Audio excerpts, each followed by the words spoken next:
Well, joining me now is Metaxas, radio host and author of Donald Drains the Swamp, and Cathy, Areu, liberal analyst. Thank you so much for both joining me.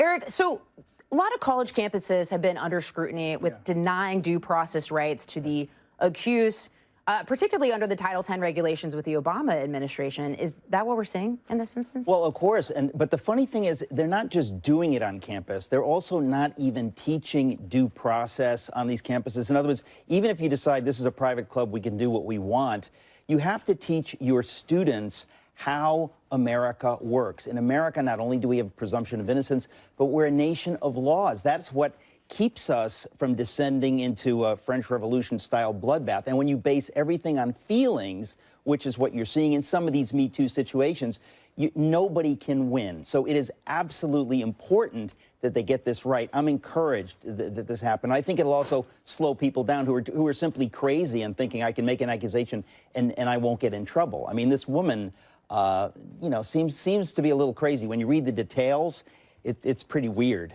Well, and Cathy, one of my concerns with the Me Too movement, you know, we saw teen columnist Emily Linden is her name. She had said not too long ago that who cares if innocent men get caught up in this movement? It's for the better good. Essentially, I'm paraphrasing here. But isn't that a dangerous assumption to be made?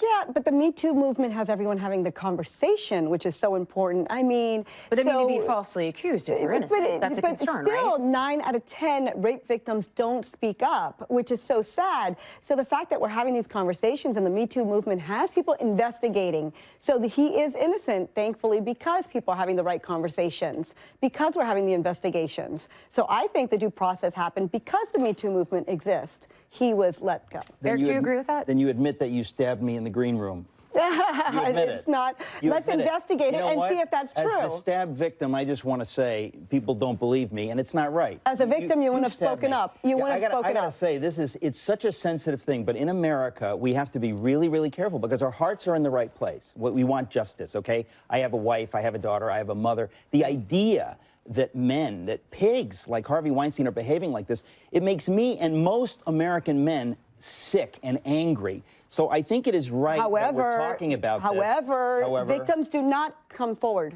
9 out of 10 victims still do not speak up. Right. So now they're finally speaking up. Right, and one person does not speak for all the victims out there. Obviously not. But it's also important. I have 3 brothers, and so I think anyone watching at home with a husband or sons is concerned about having due process to the accused and making sure we get it right. They got it right. But that is a very, very important thing. All right, we're going to switch gears to something maybe a little bit more lighthearted. I don't know. But all right.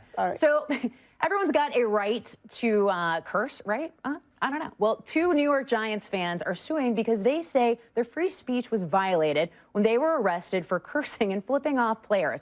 The lawsuit claiming a police officer warned the pair to stop after they were heard screaming, "You bleeping suck," can't say that on air, you know, then ordered them to be ejected. Somehow, this hit a major escalation, and as you see here, one of the plaintiffs went over the railing onto the field where he says he was tased and then kneed in the face. Well, there's a lot to unpack here.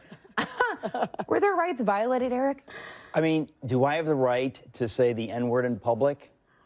Do I have the point is, obviously not. The idea, the immature, childish idea that anyone can say anything, it's so stupid. Every American knows that if you want to exist in a civil society, you can't say whatever you like. If somebody uses the F word or the N word in front of my daughter or my wife, I'll be right in their face. They do not have the right to say that in public. I don't even think you have the right to wear a shirt that uses those words in public. So the fact that these men want to drag everybody down, I mean, at a sporting event, you should be able to take little kids.